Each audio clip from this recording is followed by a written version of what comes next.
Hi అండి, అందరికీ నమస్కారం. ఈరోజు మనం చేసుకునే రెసిపీ ఇది చేద్దామని చేసిన రెసిపీ కాదు. అనుకోకుండా రెడీ అయిపోయిన స్వీట్ అండి. అనుకోకుండా రెడీ అయిన స్వీట్ చాలా చాలా బాగా వచ్చింది. నేను స్టవ్ పైన పాలు పెట్టి మర్చిపోయినా స్టవ్ ఆఫ్ చేయడం. అవి మొత్తం ఇంకిపోయినాయి, పాలన్నీ ఇట్లా అయిపోయినాయి. లీటర్ పాలు పావుసేరు కంటే కూడా తక్కువ అయిపోయినాయి, పావు లీటర్ పాల కంటే కూడా తక్కువ అయిపోయినాయి. ఇవి తీసుకొని అడుగు కదిలేయకుండా ఒక మందపాటి గిన్నెలో వేసుకొని స్టవ్ పైన పెట్టుకొని కలుపుతూ ఉన్నా. ఇది ఇన్ని పాలు వేస్ట్ చేయడం ఎందుకు, ఇంత చిక్కటి పాలు మనం ఏం చేస్తాం, తాగినా కూడా డైజెషన్ కావు ఇవి. కోవా చేయడం అయితే ఈజీ. ఆల్రెడీ ఇనికిపోయిన పాలు 10 నిమిషాలు రెడీ అయిపోతుంది కోవా అని చెప్పేసి స్టవ్ పైన పెట్టేసుకున్న పాలని ఇట్లనే అడగంటుకోకుండా కలుపుకుంటూ ఉండి సైడ్లో ఉన్న నెయ్యి అంత గీక్కుంటూ, ఇందులో నెయ్యి అంతా ఆ గిన్నెకే అంటుకుపోయింది, ఇందులో నెయ్యి కూడా తక్కువే ఉంది. ఇట్లా గీక్కుంటూ కలుపుకొని ఇది కొంచెం దగ్గరికి వచ్చిన తర్వాత, పాలు చిక్కగా పడి దగ్గరకు అయిన తర్వాత నేను ఇందులో మూడు స్పూన్ల పాలపొడి వేసుకున్నా. ఇట్లా దగ్గరకు వచ్చిన తర్వాత వేసుకోవాలి. ఇట్లా వేసుకొని వేడిగా ఉన్నప్పుడు వేస్తే తొందరగా ఉండలు కడుతుంది. కలుపుకోవాలి తొందరగా, ఉండలు కట్టకుండా స్టవ్ ఆన్లోనే ఉంచి సిమ్లో పెట్టుకొని మొత్తం కలిసేలా కలుపుకోవాలి. ఇట్లా నేను ఉండలు ఉంటాయి, ఇట్లా ఒత్తుకుంటే కరిగిపోతాయి అవి.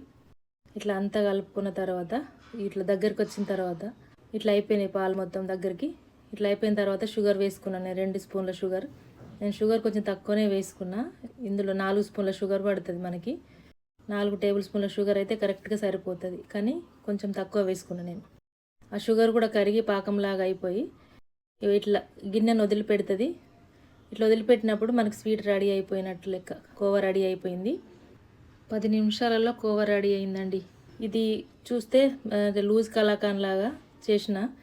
దీన్ని ఒక బౌల్లోకి తీసుకున్న తర్వాత కొంచెం గట్టిగా అయిపోయింది. మళ్ళీ నేను దీని అంతా స్ప్రెడ్ చేసుకొని బౌల్లో వేసుకొని స్ప్రెడ్ చేసుకొని అంతా ఒక స్పూన్తో ఒత్తేసి నేను బిల్లలు కట్ చేసుకున్నా.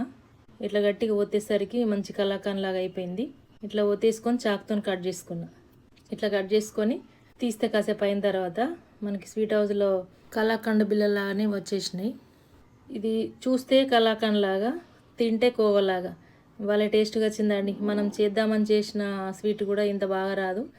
తింటే కూడా పలుకులు నములుతుండే భలే టేస్ట్ అనిపించిందండి. పాలైతే కాటుపోలేదు, కింద అంటుకున్న పాలను తీయలేదు. నేను పై పాలే వేసుకున్నా కదా, చాలా బాగా వచ్చింది. స్వీట్ కూడా మస్తు టేస్ట్ ఉండే అండి.